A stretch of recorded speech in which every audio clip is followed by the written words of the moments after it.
Deputy कलेक्ट्री की कहानी अमरकांत द्वारा लिखी गई थी, तो चलिए इसे शुरू करते हैं। शकलदीप बाबू कहीं 1 घंटे बाद वापस लौटे। घर में प्रवेश करने के पूर्व उन्होंने औसारे के कमरे में झांका। कोई भी मुवक्किल नहीं था और मुहर्रिर साहब भी गायब थे। वह भीतर चले गए और अपने कमरे के सामने औसारे में खड़े होकर बंदर की भांति आंखें मलका मलकाकर उन्होंने रसोई घर की ओर देखा। उनकी पत्नी जमुना चैके के पास पीढ़े पर बैठी होंठ पर होंठ दबाए मुंह फुलाए तरकारी काट रही थी। वह मंद मंद मुस्कुराते हुए अपनी पत्नी के पास चले गए। उनके मुख पर असाधारण संतोष, विश्वास एवं उत्साह का भाव अंकित था। 1 घंटे पूर्व ऐसी बात नहीं थी। बात इस प्रकार आरंभ हुई। शकलदीप बाबू सवेरे दातौन कुल्ला करने के बाद अपने कमरे में बैठे ही थे कि जमुना ने एक तश्तरी में 2 जलेबियां नाश्ते के लिए सामने रख दी। वह बिना कुछ बोले जलपान करने लगे। जमुना पहले तो 1 आध मिनट चुप रही, फिर पति के मुख की ओर उड़ती नजर से देखने के बाद उसने बात छेड़ी। 2-3 दिन से बबुआ बहुत उदास रहते हैं। क्या? सिर उठाकर शकलदीप बाबू ने पूछा और उनकी भौहें तन गईं। जमुना ने व्यर्थ में मुस्कुराते हुए कहा, कल बोले इस साल डिप्टी कलेक्ट्री की बहुत सी जगहें हैं, पर बाबूजी से कहते डर लगता है। कह रहे थे 2-4 दिन में फीस भेजने की तारीख बीत जाएगी। शकलदीप बाबू का बड़ा लड़का नारायण घर में बबुआ के नाम से ही पुकारा जाता था। उम्र उसकी लगभग 24 वर्ष की थी। पिछले 3-4 साल से बहुत सी परीक्षाओं में बैठने, एमएलए लोगों के दरवाजों के चक्कर लगाने तथा और भी उल्टे सीधे फन इस्तेमाल करने के बावजूद उसको अब तक कोई नौकरी नहीं मिल सकी थी। 2 बार डिप्टी कलेक्टरी के इम्तिहान में भी वह बैठ चुका था, पर दुर्भाग्य, अब एक अवसर उसे और मिलना था जिसको वह छोड़ना न चाहता था, और उसे विश्वास था कि चूंकि जगहें काफ़ी हैं और वह अब की जी जान से परिश्रम करेगा, इसलिए बहुत संभव है कि वह ले लिया जाए। शकलदीप बाबू मुख्तार थे, लेकिन इधर 1.5-2 साल से मुख्तारी की गाड़ी उनके चलाए न चलती थी। बुढ़ौती के कारण अब उनकी आवाज़ में न वह तड़प रह गई थी, न शरीर में वह ताकत और न चाल में वह अकड़, इसलिए मुवक्किल उनके यहाँ कम ही पहुँचते, कुछ तो आकर भी भड़क जाते। इस हालत में वह राम का नाम लेकर कचहरी जाते, अक्सर कुछ पा जाते, जिससे दोनों जून चौका चूल्हा चल जाता। जमुना की बात सुनकर वह एकदम बिगड़ गए। क्रोध से उनका मुंह विकृत हो गया और वह सिर को झटकते हुए कटाह कुकुर की तरह बोले, तो मैं क्या करूं? मैं तो हैरान परेशान हो गया हूं। तुम लोग मेरी जान लेने पर तुले हुए हो। साफ साफ सुन लो, मैं 3 बार कहता हूं, मुझसे नहीं होगा, मुझसे नहीं होगा, मुझसे नहीं होगा। जमुना कुछ न बोली, क्योंकि वह जानती थी कि पति का क्रोध करना स्वाभाविक है। शकलदीप बाबू 1-2 क्षण चुप रहे, फिर दाएं हाथ को ऊपर नीचे नचाते हुए बोले, फिर इसकी गारंटी ही क्या है कि इस दफे बाबू साहब ले ही लिए जाएंगे? मामूली एसओजी ऑफिस की क्लर्की में तो पूछे नहीं गए, डिप्टी कलेक्ट्री में कौन पूछेगा? आप में क्या खूबी है साहब कि आप डिप्टी कलेक्टर हो ही जाएंगे? 3rd क्लास BOA 0 आप हैं। 24 घंटे मटर गश्ती आप करते हैं, दिन रात सिगरेट आप फूंकते हैं। आप में कौन से सुरखाब पर लगे हैं? बड़े बड़े बह गए, गदहा पूछे कितना पानी। फिर करम करम की बात होती है। भाई समझ लो, तुम्हारे करम में नौकरी लिखी ही नहीं। अरे हाँ, अगर सभी कुकुर काशी ही सेवेंगे तो हंडिया कौन चाटेगा? डिप्टी कलेक्टरी, डिप्टी कलेक्टरी, सच पूछो तो डिप्टी कलेक्टरी नाम से मुझे घृणा हो गई है। और होंठ बिछक गए। जमुना ने अब मृदु स्वर में उनके कथन का प्रतिवाद किया, ऐसी कुभाषा मुंह से नहीं निकालनी चाहिए। हमारे लड़के में दोष ही कौन सा है? लाखों में एक है। सब्र की 100 धार। मेरा तो दिल कहता है इस बार बबुआ जरूर ले लिए जाएंगे। फिर पहली भूख प्यास का लड़का है, माँ बाप का सुख तो जानता ही नहीं, इतना भी नहीं होगा तो उसका दिल टूट जाएगा। यूं ही न मालूम क्यों हमेशा उदास रहता है, ठीक से खाता पीता नहीं, ठीक से बोलता नहीं, पहले की तरह गाता गुनगुनाता नहीं। न मालूम मेरे लाडले को क्या हो गया है। अंत में उसका गला भर आया और वह दूसरी ओर मुंह करके आंखों में आए आंसुओं को रोकने का प्रयास करने लगी। जमुना को रोते हुए देखकर शकलदीप बाबू आपे से बाहर हो गए। क्रोध तथा व्यंग से मुंह चिढ़ाते हुए बोले, लड़का है तो लेकर चाटो, सारी खुराफात की जड़ तुम ही हो और कोई नहीं। तुम मुझे जिंदा रहने देना नहीं चाहती। जिस दिन मेरी जान निकलेगी तुम्हारी छाती ठंडी होगी। वह हाँफने लगे।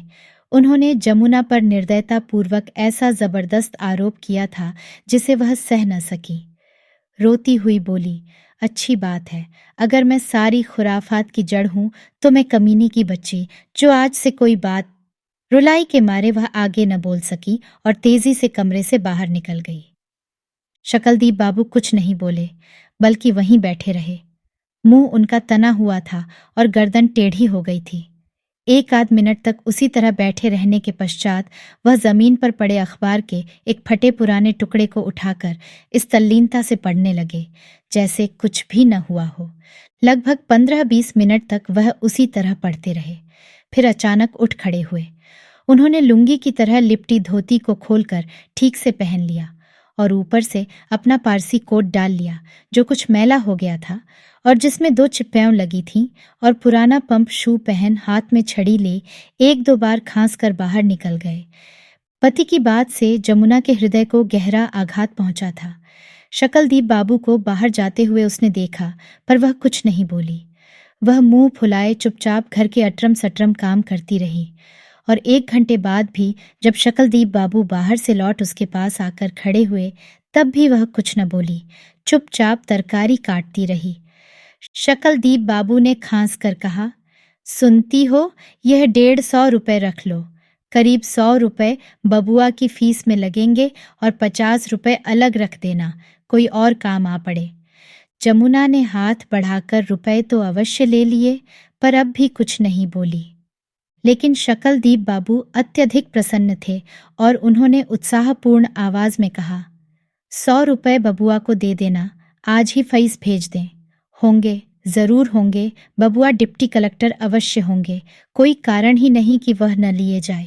लड़के के जहन में कोई खराबी थोड़े है। राम राम। नहीं, चिंता की कोई बात नहीं। नारायण जी, इस बार भगवान की कृपा से डिप्टी कलेक्टर अवश्य होंगे। जमुना अब भी चुप रही और रुपयों को ट्रंक में रखने के लिए उठकर अपने कमरे में चली गई। शकलदीप बाबू अपने कमरे की ओर लौट पड़े, पर कुछ दूर जाकर फिर घूम पड़े और जिस कमरे में जमुना गई थी उसके दरवाजे के सामने आकर खड़े हो गए और जमुना को ट्रंक में रुपए बंद करते हुए देखते रहे। फिर बोले, गलती किसी की नहीं, सारा दोष तो मेरा है।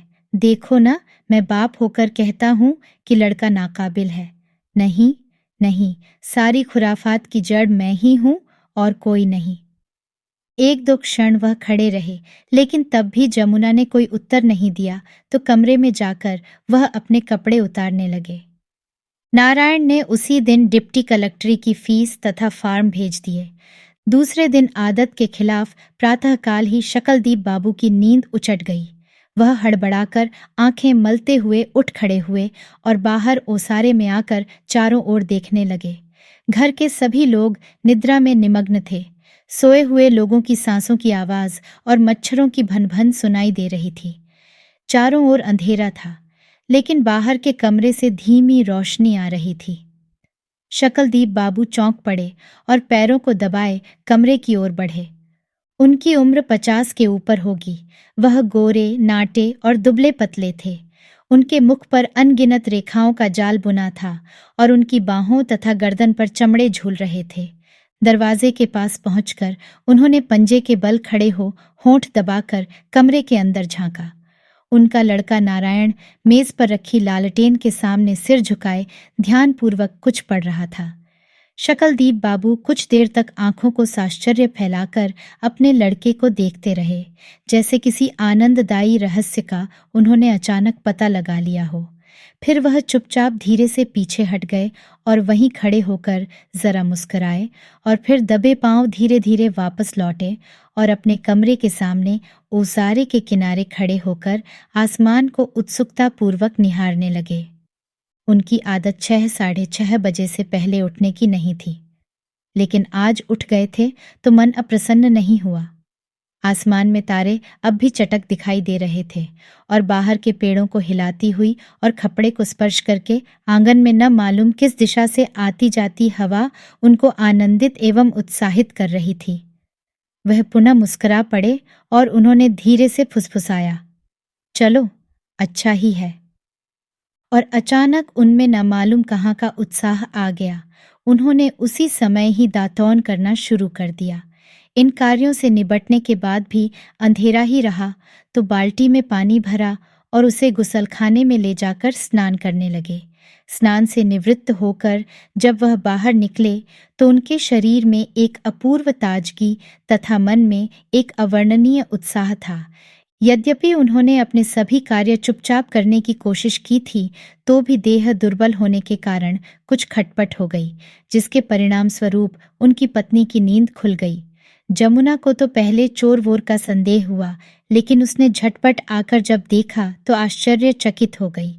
शकलदीप बाबू आंगन में खड़े खड़े आकाश को निहार रहे थे। जमुना ने चिंतातुर स्वर में कहा, इतनी जल्दी स्नान की जरूरत क्या थी? इतना सवेरे तो कभी भी नहीं उठा जाया जाता था, कुछ हो हवा गया तो?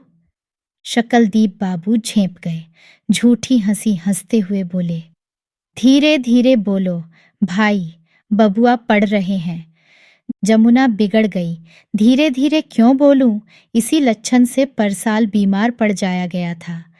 शकलदीप बाबू को आशंका हुई कि इस तरह बातचीत करने से तकरार बढ़ जाएगा, शोर शराबा होगा, इसलिए उन्होंने पत्नी की बात का कोई उत्तर नहीं दिया।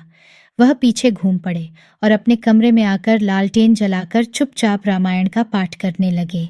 पूजा समाप्त करके जब वह उठे तो उजाला हो गया था। वह कमरे से बाहर निकल आए। घर के बड़े लोग तो जाग गए थे, पर बच्चे अभी तक सोए थे। जमुना भंडार घर में कुछ खटर पटर कर रही थी। शकलदीप बाबू ताड़ गए और वह भंडार घर के दरवाजे के सामने खड़े हो गए और कमर पर दोनों हाथ रखकर कुतूहल के साथ अपनी पत्नी को कुंडे में से चावल निकालते हुए देखते रहे।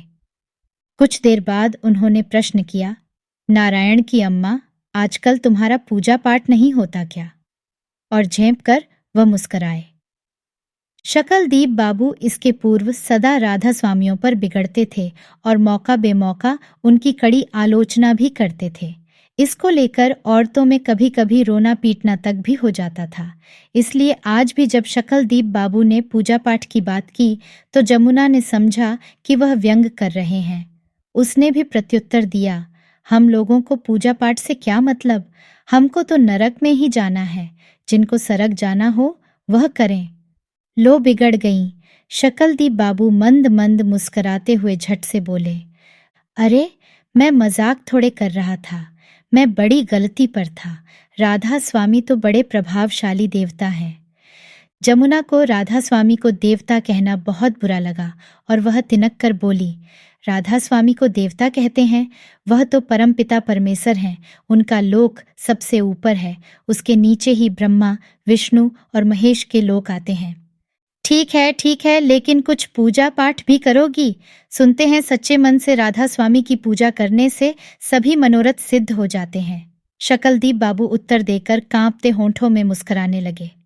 जमुना ने पुनः भूल सुधार किया, इसमें दिखाना थोड़े होता है, मन में नाम ले लिया जाता है, सभी मनोरथ बन जाते हैं और मरने के बाद आत्मा परमपिता में मिल जाती है, फिर 84 नहीं भुगतना पड़ता। शकलदीप बाबू ने सोत्साह कहा, ठीक है, बहुत अच्छी बात है। जरा और सवेरे उठकर नाम ले लिया करो। सुबह नहाने से तबीयत दिन भर साफ रहती है। कल से तुम भी शुरू कर दो। मैं तो अभागा था कि मेरी आंखें आज तक बंद रहीं।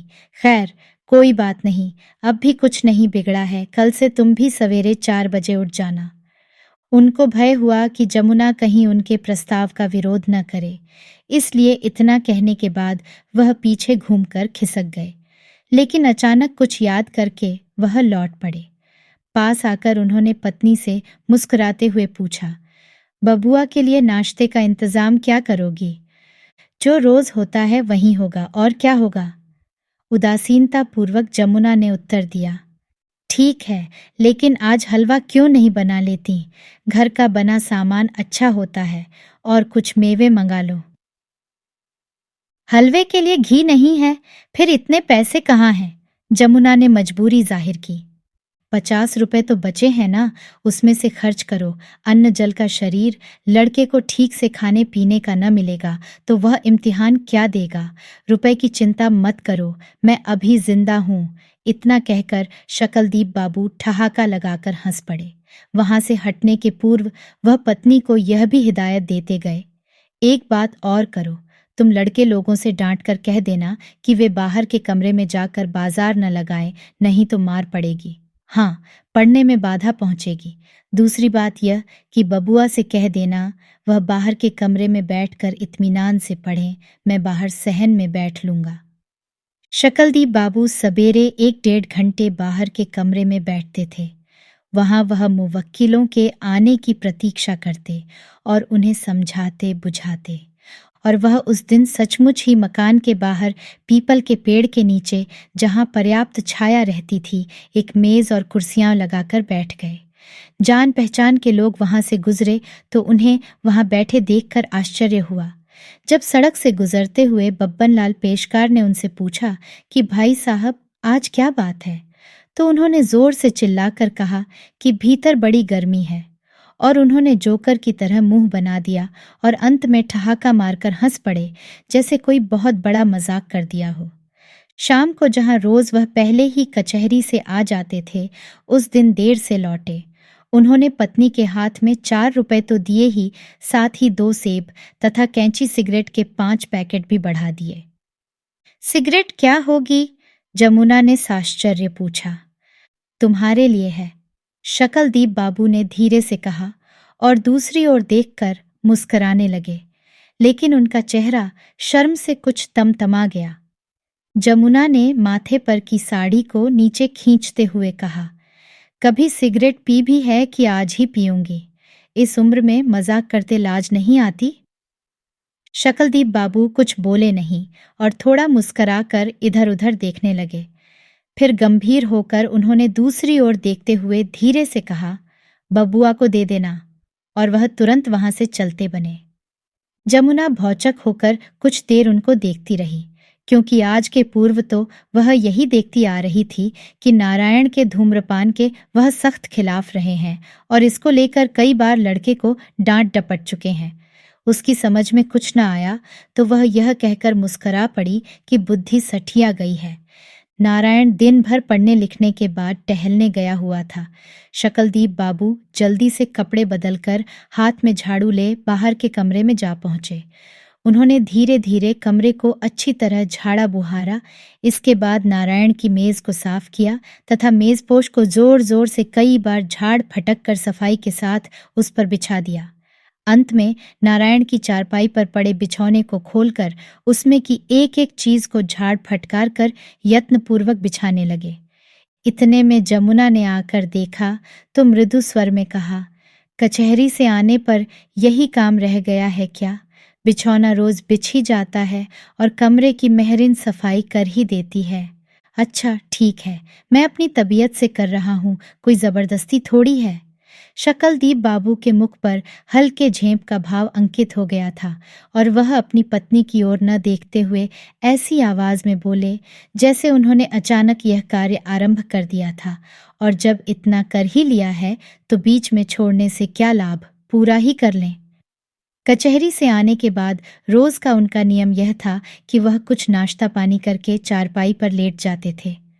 उनको अक्सर नींद आ जाती थी और वह लगभग 8 बजे तक सोते रहते थे। यदि नींद न भी आती तो भी वह इसी तरह चुपचाप पड़े रहते थे। नाश्ता तैयार है, यह कहकर जमुना वहां से चली गई। शकलदीप बाबू कमरे को चमाचम करने, बिछौने लगाने तथा कुर्सियों को तरतीब से सजाने के पश्चात आंगन में आकर खड़े हो गए और बेमतलब ठनक कर हंसते हुए बोले, अपना काम सदा अपने हाथ से करना चाहिए, नौकरों का क्या ठिकाना।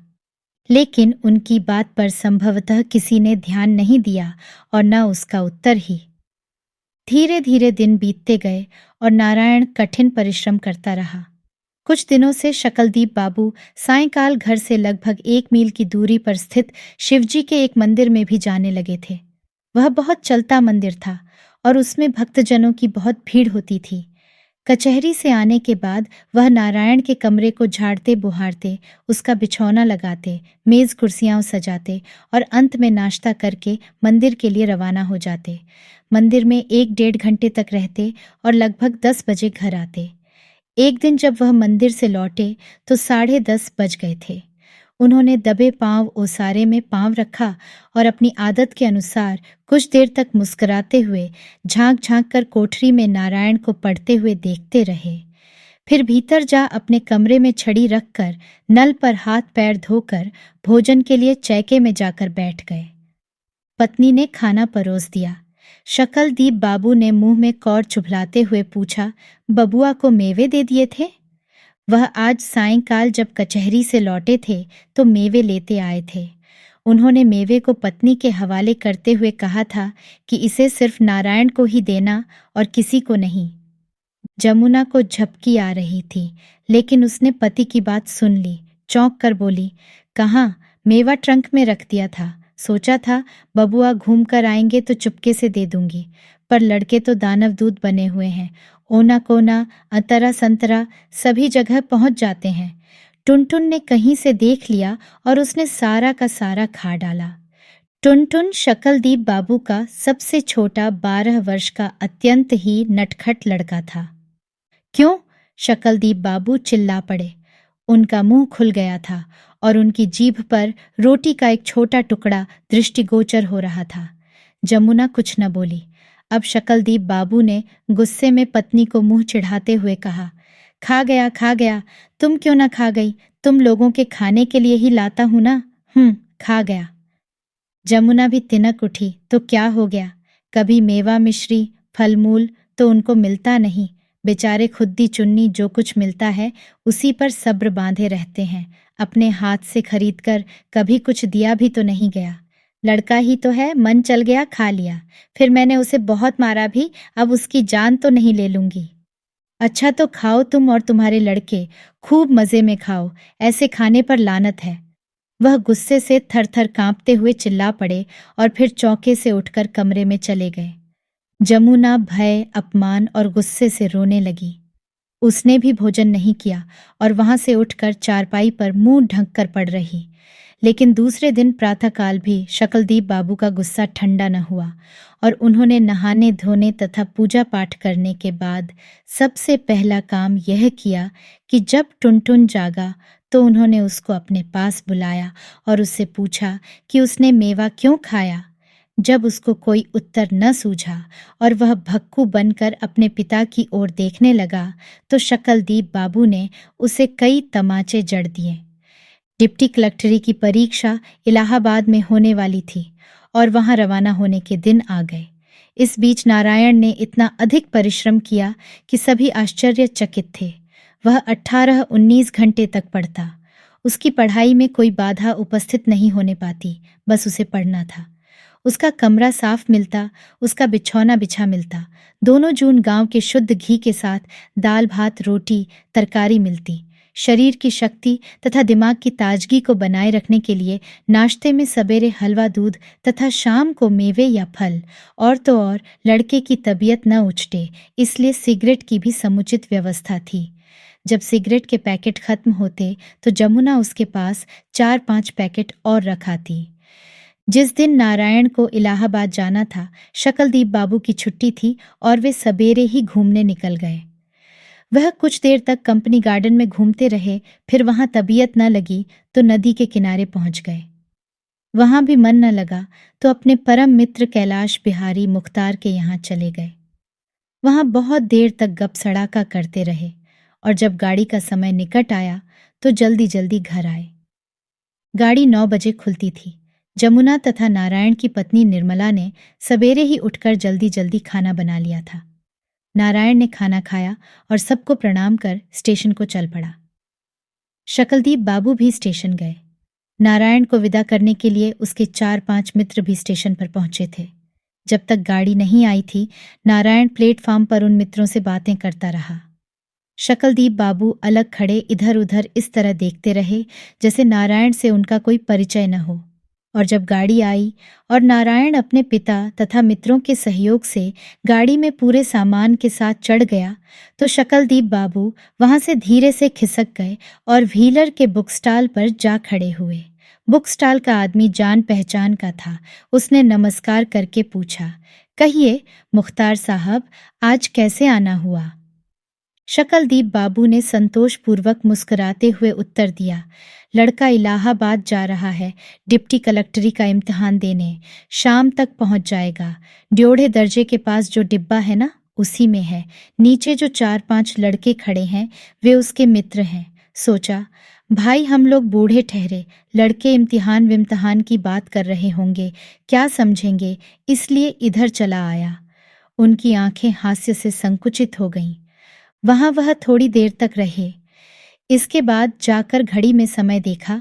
कुछ देर तक तारघर के बाहर तार बाबू को खटर पट्टर करते हुए निहारा और फिर वहां से हटकर रेलगाड़ियों के आने जाने का टाइम टेबल पढ़ने लगे। लेकिन उनका ध्यान संभवतः गाड़ी की ओर ही था, क्योंकि जब ट्रेन खुलने की घंटी बजी तो वहां से भागकर नारायण के मित्रों के पीछे आ खड़े हुए। नारायण ने जब उनको देखा तो उसने झटपट नीचे उतरकर पैर छुए। खुश रहो बेटा, भगवान तुम्हारी मनोकामना पूरी करे, उन्होंने लड़के से बुदबुदाकर कहा और दूसरी ओर देखने लगे। नारायण बैठ गया और अब गाड़ी खुलने ही वाली थी।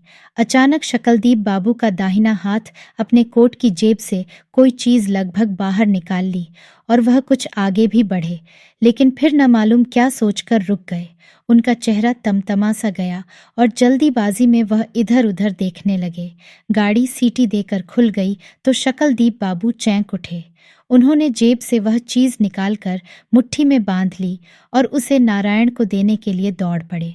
वह दुर्बल तथा बूढ़े आदमी थे, इसलिए उनसे तेज क्या दौड़ा जाता। वह पैरों में फुर्ती लाने के लिए अपने हाथों को इस तरह भांज रहे थे जैसे कोई रोगी मरियल लड़का अपने साथियों के बीच खेल कूद के दौरान कोई हल्की फुल्की शरारत करने के बाद तेजी से दौड़ने के लिए गर्दन को झुकाकर हाथों को चक्र की भांति घुमाता है।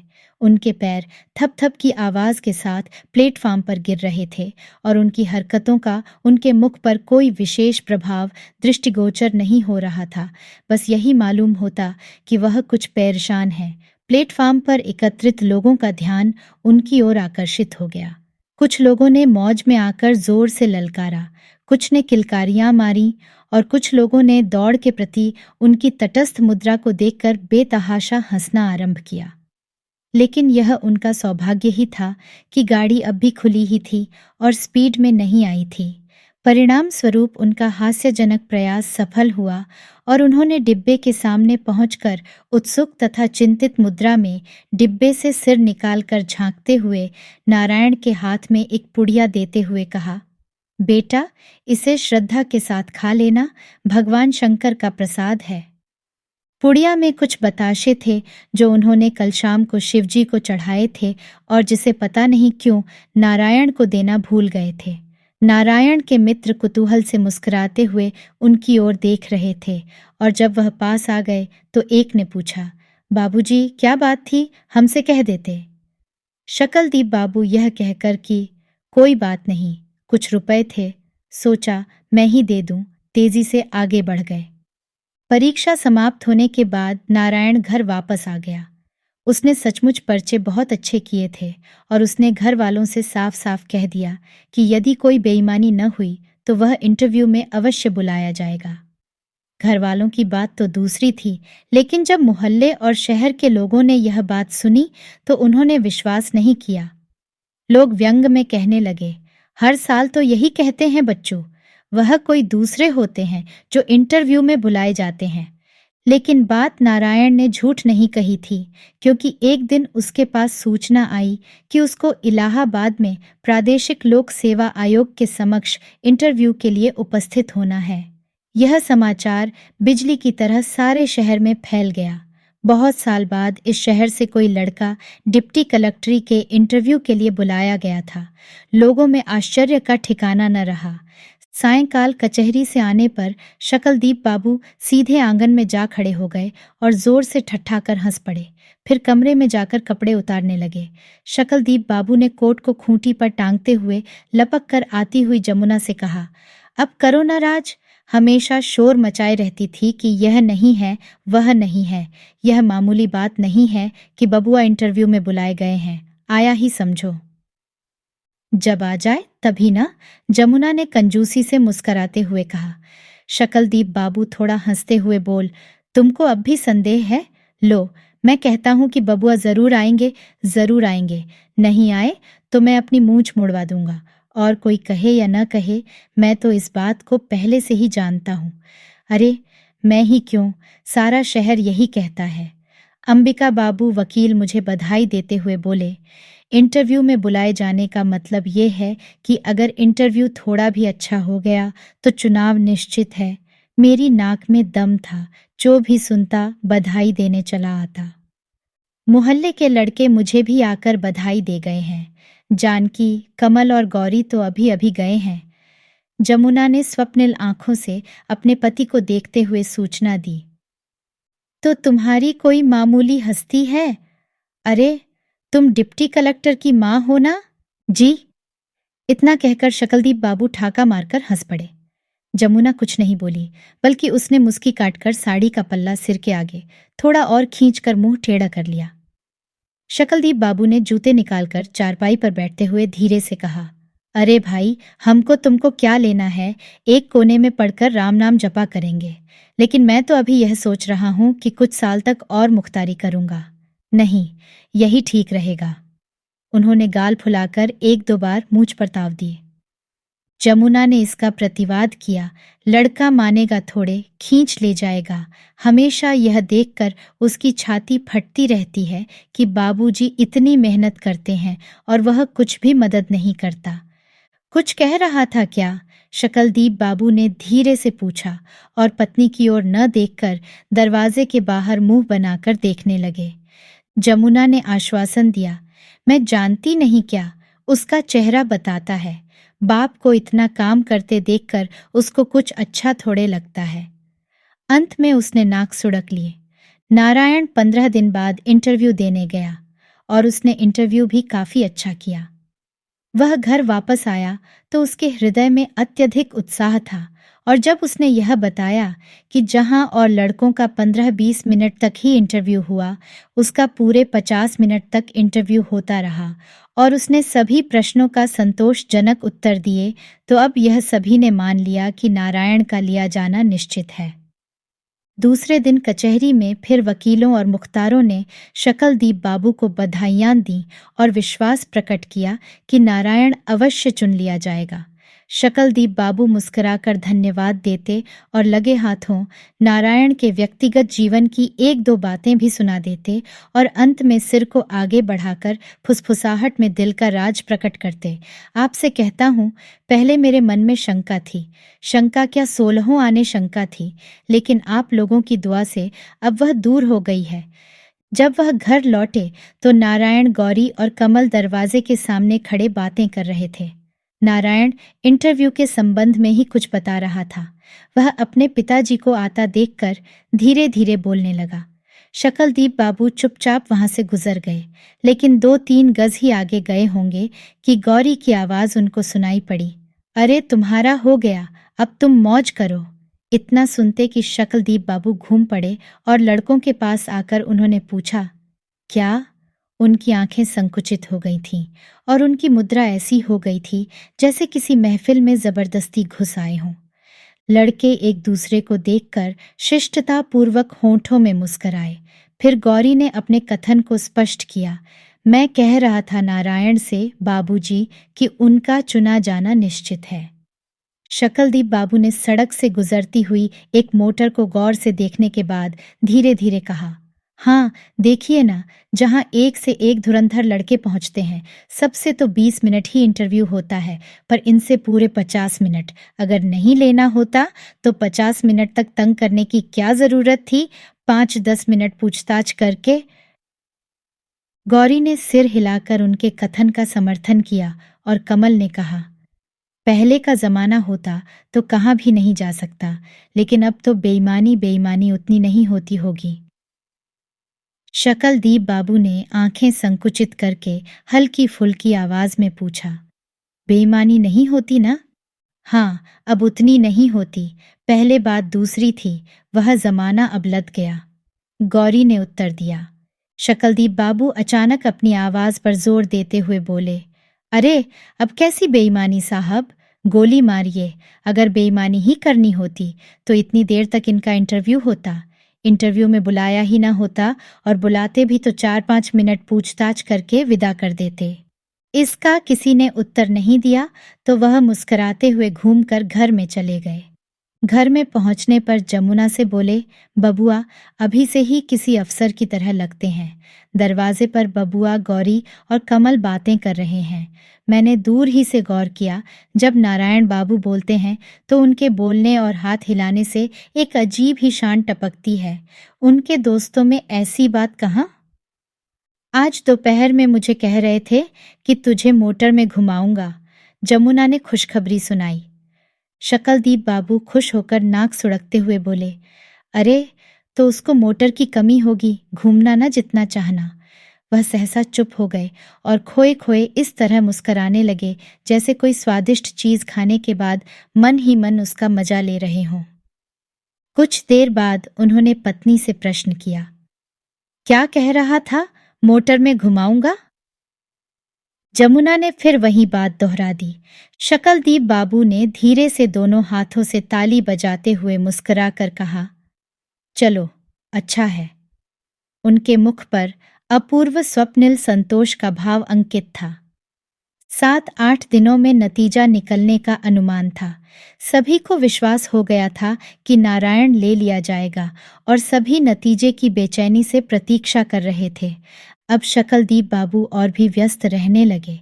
पूजा पाठ का उनका कार्यक्रम पूर्ववत जारी था। लोगों से बातचीत करने में उनको काफ़ी मज़ा आने लगा, और वह बातचीत के दौरान ऐसी स्थिति उत्पन्न कर देते कि लोगों को कहना पड़ता कि नारायण अवश्य ही ले लिया जाएगा। वह अपने घर पर एकत्रित नारायण तथा उसके मित्रों की बातें छिपकर सुनते, और कभी-कभी अचानक उनके दल में घुस जाते तथा जबरदस्ती बात करने लगते।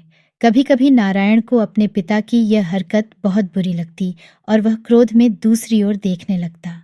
रात में शकलदीप बाबू चैंक कर उठ बैठते और बाहर आकर कमरे में लड़के को सोते हुए देखने लगते, या आंगन में खड़े होकर आकाश को निहारने लगते। एक दिन उन्होंने सबेरे ही सबको सुनाकर जोर से कहा, नारायण की माँ, मैंने आज सपना देखा है कि नारायण बाबू डिप्टी कलेक्टर हो गए। जमुना रसोई के बरामदे में बैठी चावल फटक रही थी, और उसी के पास नारायण की पत्नी निर्मला घूंघट काढ़े दाल बीन रही थी। जमुना ने सिर उठाकर अपने पति की ओर देखते हुए प्रश्न किया, सपना सवेरे दिखाई पड़ा था क्या? सवेरे के नहीं तो शाम के सपने के बारे में तुमसे कहने आऊंगा। अरे, एकदम ब्राह्म मुहूर्त में देखा था। देखता हूं कि अखबार में नतीजा निकल गया है, और उसमें नारायण बाबू का भी नाम है। अब यह याद नहीं कि कौन नंबर था, पर इतना कह सकता हूं कि नाम काफी ऊपर था। अम्मा जी, सवेरे का सपना तो एकदम सच्चा होता है ना? निर्मला ने धीरे से जमुना से कहा। मालूम पड़ता है कि निर्मला की आवाज शकलदीप बाबू ने सुन ली, क्योंकि उन्होंने विहंसकर प्रश्न किया, कौन बोल रहा है? डिप्टाइन है क्या? अंत में वह ठहाका मारकर हंस पड़े। हाँ, कह रही हैं कि सवेरे का सपना सच्चा होता है। सच्चा होता ही है, जमुना ने मुस्कुरा कर बताया। निर्मला शर्म से संकुचित हो गई। उसने अपने बदन को सिकोड़ तथा पीठ को नीचे झुकाकर अपने मुंह को अपने दोनों घुटनों के बीच छिपा लिया। अगले दिन भी सवेरे शकलदीप बाबू ने घर वालों को सूचना दी कि उन्होंने आज भी हूबहू वैसा ही सपना देखा है। जमुना ने अपनी नाक की ओर देखते हुए कहा, सवेरे का सपना तो हमेशा ही सच्चा होता है। जब बहू को लड़का होने वाला था, मैंने सवेरे सवेरे सपना देखा कि कोई सरक की देवी हाथ में बालक लिए आसमान से आंगन में उतर रही है। बस मैंने समझ लिया कि लड़का ही है। लड़का ही निकला। शकलदीप बाबू ने जोश में आकर कहा, और मान लो कि झूठ है तो यह सपना एक दिन दिखाई पड़ता, दूसरे दिन भी हूबहू वही सपना क्यों दिखाई देता, फिर वह भी ब्रह्म मुहूर्त में ही। बहू ने भी ऐसा ही सपना आज सवेरे देखा है। डिप्टाइन ने भी? शकलदीप बाबू ने मुस्की काटते हुए कहा। हाँ, डिप्टाइन ने ही। ठीक सवेरे उन्होंने देखा कि एक बंगले में हम लोग रह रहे हैं और हमारे दरवाजे पर मोटर खड़ी है। जमुना ने उत्तर दिया। शकलदीप बाबू खोए खोए मुस्कुराते रहे, फिर बोले, अच्छी बात है, अच्छी बात है। एक दिन रात को लगभग 1 बजे शकलदीप बाबू ने उठकर पत्नी को जगाया और उसको अलग ले जाते हुए बेशर्म महाब्राह्मण की भांति हंसते हुए प्रश्न किया, कहो भाई, कुछ खाने को होगा? बहुत देर से नींद ही नहीं लग रही है, पेट कुछ मांग रहा है। पहले मैंने सोचा जाने भी दो, यह कोई खाने का समय है, पर इससे काम बनते न दिखा तो तुमको जगाया। शाम को खाया था, सब पच गया। जमुना अचंभे के साथ आंखें फाड़ फाड़ कर अपने पति को देख रही थी। दाम्पत्य जीवन के इतने दीर्घ काल में कभी भी, यहाँ तक कि शादी के प्रारंभिक दिनों में भी, शकलदीप बाबू ने रात में उसको जगाकर कुछ खाने को नहीं मांगा था। वह झुंझला पड़ी और उसने असंतोष व्यक्त किया, ऐसा पेट तो कभी भी नहीं था, मालूम नहीं इस समय रसोई में कुछ है या नहीं।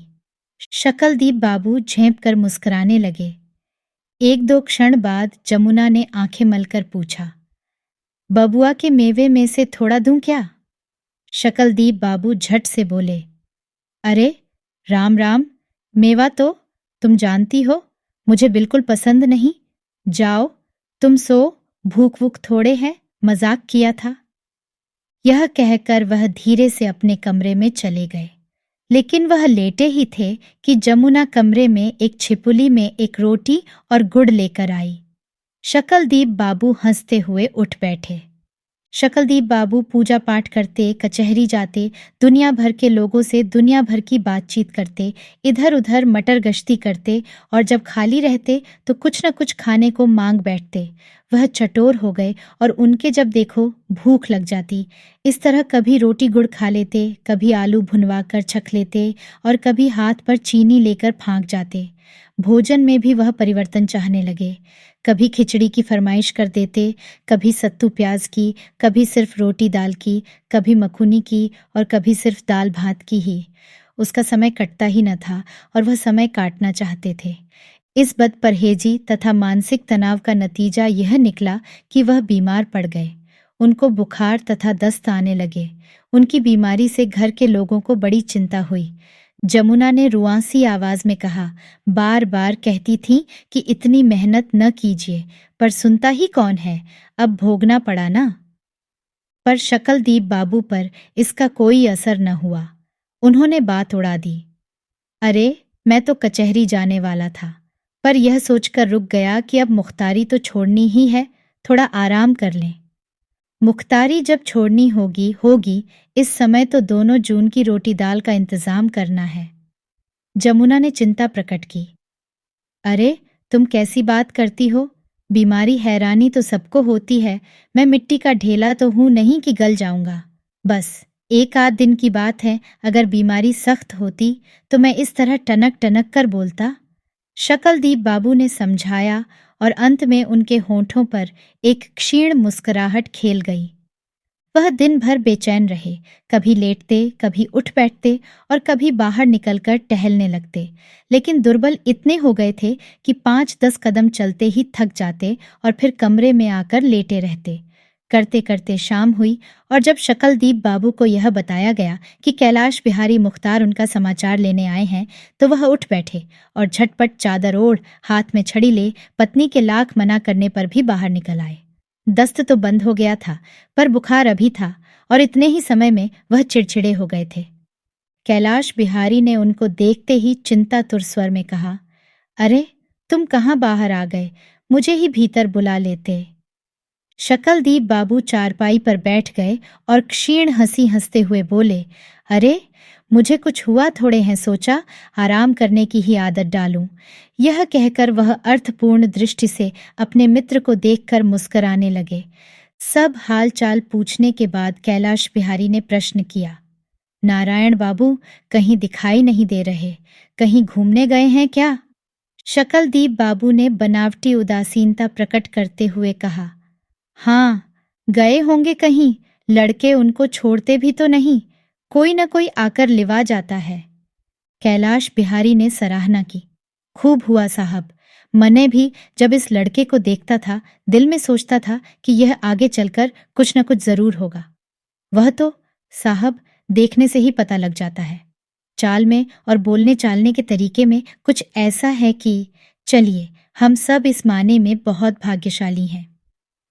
शकलदीप बाबू इधर उधर देखने के बाद सिर को आगे बढ़ाकर सलाह मशविरे की आवाज में बोले, अरे भाई साहब, कहाँ तक बताऊं अपने मुंह से क्या कहना, पर ऐसा सीधा साधा लड़का तो मैंने देखा नहीं।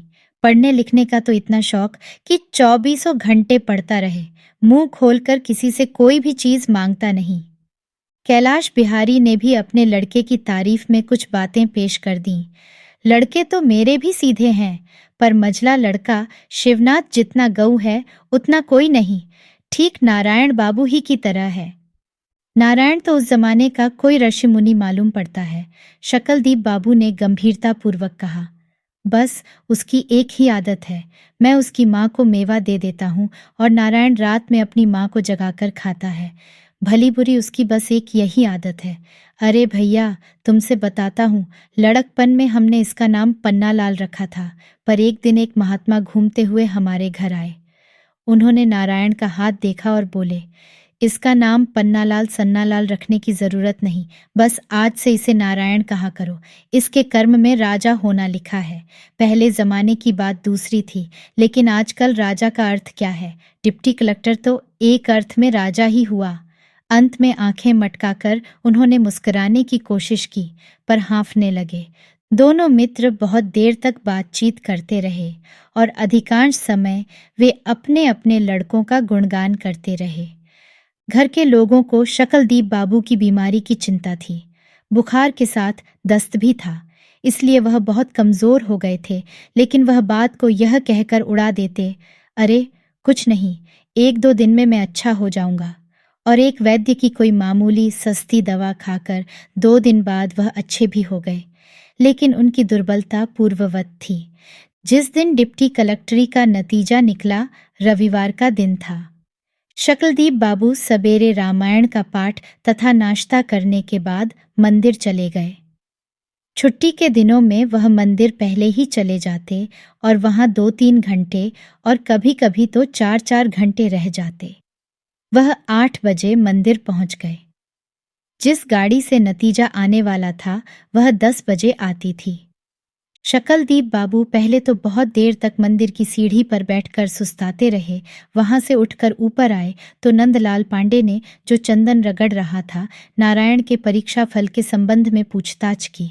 शकलदीप वहां पर खड़े होकर असाधारण विस्तार के साथ सब कुछ बताने लगे।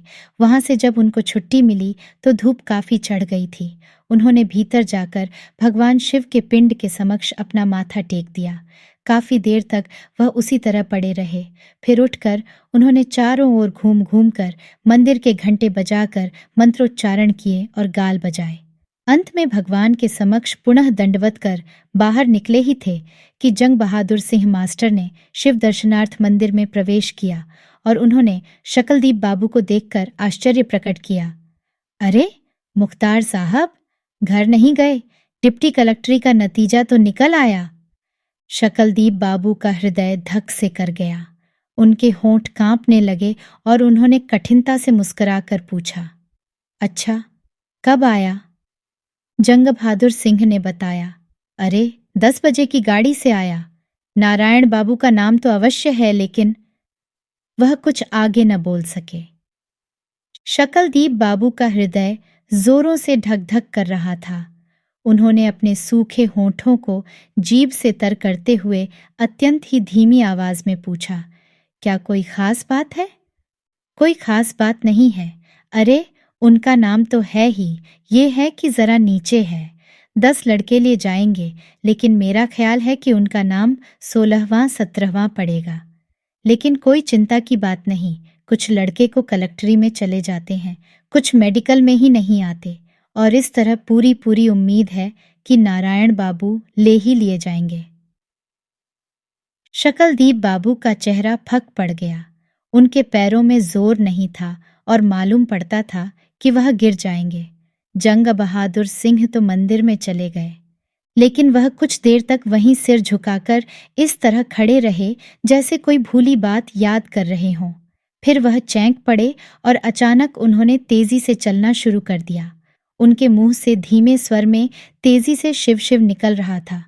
8-10 गज आगे बढ़ने पर उन्होंने चाल और तेज कर दी, पर शीघ्र ही बेहद थक गए और एक नीम के पेड़ के नीचे खड़े होकर हाँफने लगे। 4-5 मिनट सुस्ताने के बाद उन्होंने फिर चलना शुरू कर दिया।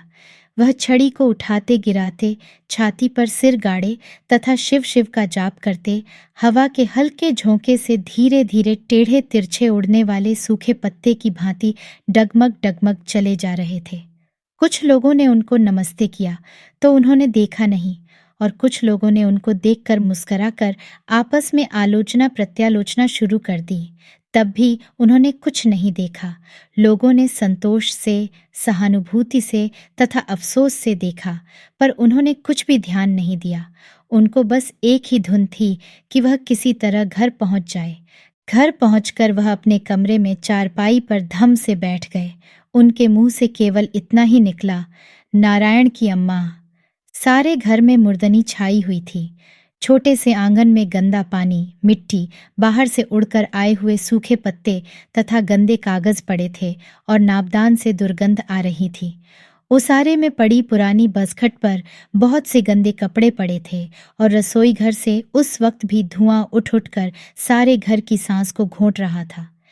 कहीं कोई खटर पटर नहीं हो रही थी और मालूम होता था कि घर में कोई है ही नहीं। शीघ्र ही जमुना न मालूम किधर से निकलकर कमरे में आई और पति को देखते ही उसने घबराकर पूछा, तबीयत तो ठीक है? शकलदीप बाबू ने झुंझलाकर उत्तर दिया, मुझे क्या हुआ है जी? पहले यह बताओ, नारायण जी कहाँ हैं? जमुना ने बाहर के कमरे की ओर संकेत करते हुए बताया, उसी में पड़े हैं, न कुछ बोलते हैं और न कुछ सुनते हैं। मैं पास गई तो गुमसुम बने रहे। मैं तो डर गई हूं। शकलदीप बाबू ने मुस्कुराते हुए आश्वासन दिया, अरे कुछ नहीं, सब कल्याण होगा, चिंता की कोई बात नहीं। पहले ये तो बताओ, बबुआ को तुमने कभी यह तो नहीं बताया था कि उनकी फीस तथा खाने पीने के लिए मैंने 600 रुपये कर्ज लिए हैं। मैंने तुमको मना कर दिया था कि ऐसा किसी भी सूरत में न करना। जमुना ने कहा, मैं ऐसी बेवकूफ़ थोड़े हूँ। लड़के ने 1-2 बार खोद खोद कर पूछा था कि इतने रुपए कहाँ से आते हैं। एक बार तो उसने यहाँ तक कहा था कि ये फल मेवा और दूध बंद कर दो, बाबूजी बेकार में इतनी फिजूल खर्ची कर रहे हैं। पर मैंने कह दिया कि तुमको फ़िक्र करने की ज़रूरत नहीं, तुम बिना किसी चिंता के मेहनत करो, बाबूजी को इधर बहुत मुकदमे मिल रहे हैं। शकलदीप बाबू बच्चे की तरह खुश होते हुए बोले, बहुत अच्छा, कोई चिंता की बात नहीं, भगवान सब कल्याण करेंगे। बबुआ कमरे ही में है ना? जमुना ने स्वीकृति से सिर लिया दिया। शकलदीप बाबू मुस्कुराते हुए उठे। उनका चेहरा पतला पड़ गया था, आंखें ढस गई थीं और मुख पर मूछें झाड़ू की भांति फरक रही थीं। वह जमुना से यह कहकर कि तुम अपना काम देखो, मैं अभी आया, कदम को दबाते हुए बाहर के कमरे की ओर बढ़े। उनके पैर कांप रहे थे और उनका सारा शरीर कांप रहा था। उनकी सांस गले में अटक अटक जा रही थी। उन्होंने पहले ओसारे ही में से सिर बढ़ाकर कमरे में झांका। बाहर वाला दरवाज़ा और खिड़कियां बंद थीं, परिणाम स्वरूप कमरे में अंधेरा था। पहले तो कुछ न दिखाई पड़ा और उनका हृदय धक धक करने लगा, लेकिन उन्होंने थोड़ा और आगे बढ़कर गौर से देखा तो चारपाई पर कोई व्यक्ति छाती पर दोनों हाथ बांधे चित्त पड़ा था। वह नारायण ही था। वह धीरे से चोर की भांति पैरों को दबाकर कमरे के अंदर दाखिल हुए। उनके चेहरे पर अस्वाभाविक विश्वास की मुस्कुराहट थिरक रही थी। वह मेज के पास पहुंचकर चुपचाप खड़े हो गए और अंधेरे ही में किताब उलटने पुलटने लगे। लगभग 1.5-2 मिनट तक वहीं उसी तरह खड़े रहने पर वह सराहनीय फुर्ती से घूमकर नीचे बैठक गए और खिसक कर चारपाई के पास चले गए और चारपाई के नीचे झांक झांक कर देखने लगे, जैसे कोई चीज़ खोज रहे हों। तत्पश्चात पास में रखी नारायण की चप्पल को उठा लिया और एक दो क्षण उसको उलटने पुलटने के पश्चात उसको धीरे से वहीं रख दिया। अंत में वह सांस रोककर धीरे धीरे इस तरह उठने लगे जैसे कोई चीज खोजने आए थे, लेकिन उसमें असफल होकर चुपचाप वापस लौट रहे हों। खड़े होते समय वह अपना सिर नारायण के मुख के निकट ले गए और उन्होंने नारायण को आंखें फाड़ फाड़ कर गौर से देखा। उसकी आंखें बंद थीं और वह चुपचाप पड़ा हुआ था, लेकिन किसी प्रकार की आहट, किसी प्रकार का शब्द नहीं सुनाई दे रहा था। शकलदीप बाबू एकदम डर गए और उन्होंने कांपते हृदय से अपना बायां कान नारायण के मुख के बिल्कुल नजदीक कर दिया। और उस समय उनकी खुशी का ठिकाना न रहा जब उन्होंने अपने लड़के की सांस को नियमित रूप से चलते पाया। वह चुपचाप जिस तरह आए थे उसी तरह बाहर निकल गए। पता नहीं कब से जमुना दरवाजे पर खड़ी चिंता के साथ भीतर झांक रही थी। उसने पति का मुंह देखा और घबराकर पूछा, क्या बात है? आप ऐसा क्यों कर रहे हैं? मुझे बड़ा डर लग रहा है। शकलदीप बाबू ने इशारे से उसको बोलने से मना किया और फिर उसको संकेत से बुलाते हुए अपने कमरे में चले गए। जमुना ने कमरे में पहुंचकर पति को चिंतित एवं उत्सुक दृष्टि से देखा। शकलदीप बाबू ने गदगद स्वर में कहा, बबुआ सो रहे हैं। वह आगे कुछ न बोल सके, उनकी आंखें भर आई थीं। वह दूसरी ओर देखने लगे।